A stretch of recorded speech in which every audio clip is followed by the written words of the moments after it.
Hi hello నమస్తే, welcome back to Rajesh రాజ్యం YouTube channel. ఈరోజు నా ఛానల్లో పప్పు పొంగలి చూపిస్తున్నానండి. ముందుగా ఒక కప్పు బియ్యము, ఒక కప్పు పెసరపప్పు రెండు కలిపి కడిగేసి ఒకటికి 3 కప్పులు వాటర్ వేసేసి పొయ్యి మీద పెట్టేయాలండి. కుక్కర్లో పెట్టేసుకోవాలి. అది బాగా ఉడికినాక ఒక 4-5 విజిల్స్ కల్లా తీసేసుకోవచ్చు. ఈ లోపుగా చట్నీ చూపిస్తానండి.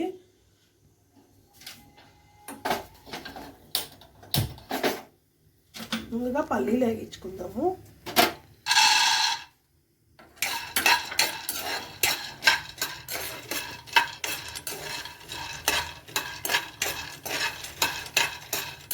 పల్లీలు బాగా వేగాలండి.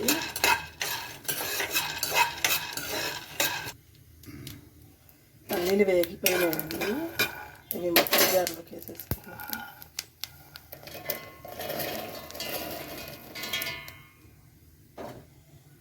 పచ్చిమిరపకాయలు వేయించుకుందాము. ఒక స్పూన్ ఆయిల్ వేసుకొని పచ్చిమిరపకాయలు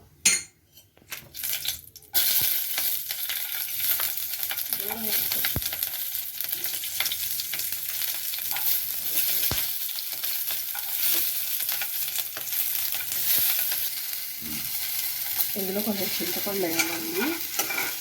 పచ్చిమిరపకాయలు వేగిపోయిన పచ్చిమిరపకాయలు యాడ్ చేసుకోవాలి.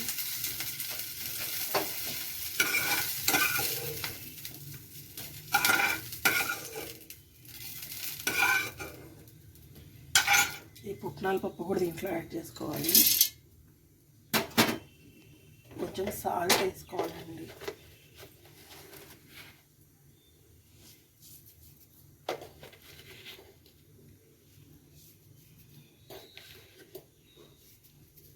ఓకే అండి. ఇది కొంచెం చల్లగా అయిన తర్వాత మిక్సీకి వేసేసుకుందామండి.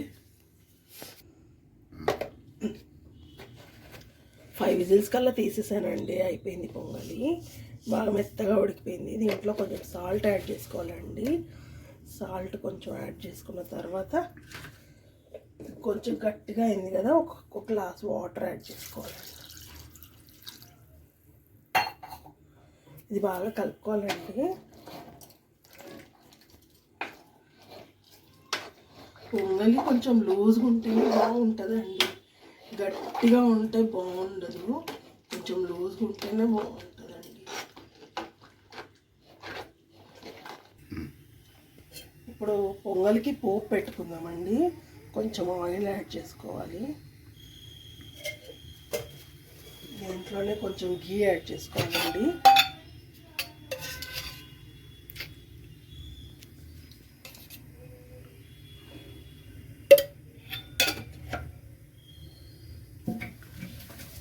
ఇది కొంచెం వేడెక్కిన తర్వాత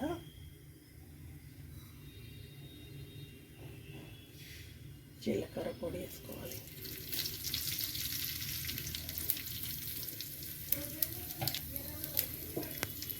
జీలకర్ర మిరియాలు దంచారండి, రోట్లో దంచాను. ఈ పొడి యాడ్ చేసుకోవాలి.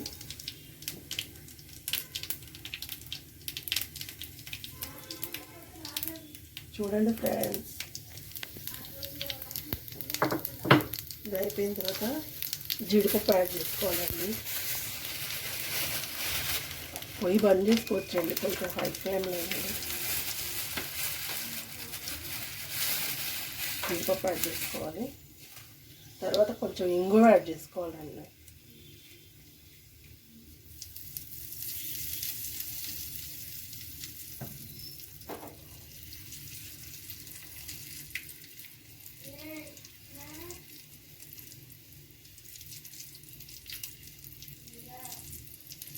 పోపు దీంట్లో వేసేసి కలిపేసుకోవాలండి.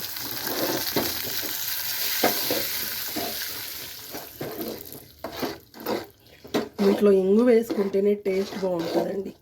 ఈ పప్పు పొంగలి ఇంగు ఉంటేనే టేస్ట్ మన సేమ్ ప్రసాదం లాగే వస్తుందండి. టెంపుల్లో ప్రసాదం లాగే వస్తుందండి. ఇంగు అయిపోతే ఏం బాగుండదండి.